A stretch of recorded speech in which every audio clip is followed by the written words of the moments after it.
विद्यार्थियों, ऑनलाइन कक्षा में आप सभी का स्वागत है। एमए उत्तरार्ध का 7वां प्रश्न पत्र है भाषा विज्ञान का। यह प्रश्न पत्र आप लोगों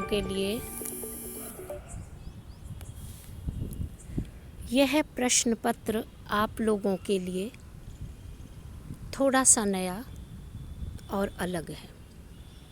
यह साहित्य का हिस्सा तो है और साहित्य से अलग इस प्रश्न पत्र में विज्ञान का समावेश है। यह प्रश्न पत्र विज्ञान की तरह से प्रयोग पर आधारित है। चूँकि भाषा मनुष्य के उच्चारण अवयवों से संबंधित है, पूरा शरीर विज्ञान उच्चारण के अवयव इसमें काम में आते हैं, इसलिए भाषा वैज्ञानिकों ने इस प्रश्न पत्र को भाषा विज्ञान के नाम से स्वीकार किया है और यह कहा है कि इस प्रश्न पत्र में भाषा विज्ञान में मनुष्य उच्चारण की दृष्टि से बोलने के लिए जो प्रयोग करता है वह भाषा से संबंधित प्रयोग में आ जाते हैं, इसलिए यह प्रश्न पत्र भाषा विज्ञान कहा जाता है। यह प्रश्न पत्र 5 इकाइयों में विभक्त है। इकाई 1 में हम भाषा और भाषा विज्ञान के बारे में परिचय प्राप्त करेंगे। पहली इकाई में हम भाषा की परिभाषा, भाषा के अभिप्राय को, उसकी विशेषताओं को, उसके रूप को, भाषा विकास के कारण कौन कौन से हैं, भाषा परिवर्तन की दिशाएं किस प्रकार से निर्मित होती हैं, साथ ही भाषा विज्ञान का स्वरूप कैसा है, उसका क्षेत्र कितना विस्तारित है और वह अन्य विधाओं से किस प्रकार जुड़ा हुआ है, अन्य विज्ञानों से किस प्रकार जुड़ा हुआ है और भाषा विज्ञान की उपयोगिता क्या है। इन सभी बिंदुओं को हम लोग इकाई 1 में पढ़ेंगे। आप लोगों के लिए हम ई कंटेंट, नोट्स और मौखिक रूप में आपको इसे समझाएंगे।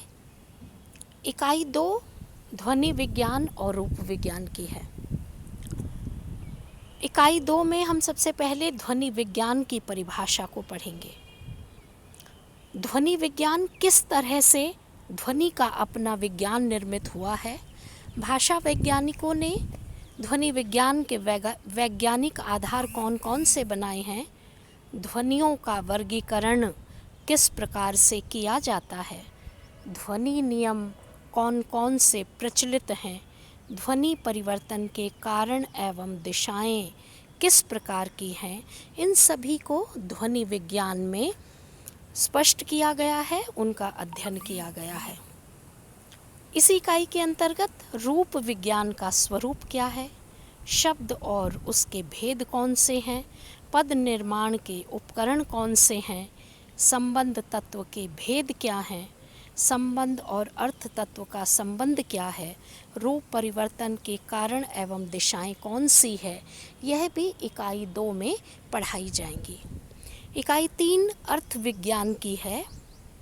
अर्थ विज्ञान का स्वरूप, शब्द और अर्थ का संबंध, अर्थबोध के साधन, अर्थबोध के बाधक तत्व, अर्थ परिवर्तन के कारण और दिशाएं इकाई 3 में इनका अध्ययन करवाया जाएगा। इकाई 4 भाषाओं के वर्गीकरण से संबंधित है। इस इकाई में हम लोग भाषा के वर्गीकरण के आधारों को पढ़ेंगे। भाषा का आकृति मूलक वर्गीकरण कैसे किया जाता है, पारिवारिक वर्गीकरण कैसे किया जाता है, आधुनिक भारतीय आर्य भाषाओं का वर्गीकरण किस प्रकार किया जाता है, यह इकाई 4 में पढ़ेंगे। इकाई 5 हिंदी भाषा और देवनागरी लिपि की है। इस इकाई में हम हिंदी शब्द के अभिप्राय को पढ़ेंगे, हिंदी के विकास को पढ़ेंगे, हिंदी, उर्दू और हिंदुस्तानी के बीच के अंतर को समझेंगे। हिंदी की संवैधानिक स्थिति कैसी है इस पर विचार करेंगे। हिंदी की उपभाषाएं और बोलियां कौन कौन सी हैं, दक्षिणी हिंदी का विकास कैसे हुआ, देवनागरी लिपि के गुण और सुधार के प्रयत्नों का परिचय इस इकाई में प्राप्त करेंगे। तो विद्यार्थियों, इन 5 इकाइयों में हम भाषा और भाषा विज्ञान से जुड़े हुए सभी पहलुओं पर, सभी विषयों पर अध्ययन करेंगे। आज आप लोगों को हमने पाठ्यक्रम के बारे में बताया। कल के वीडियो में हम इकाई 1 से अपना भाषा से संबंधित विषय का अध्ययन प्रारंभ करवाएंगे। धन्यवाद।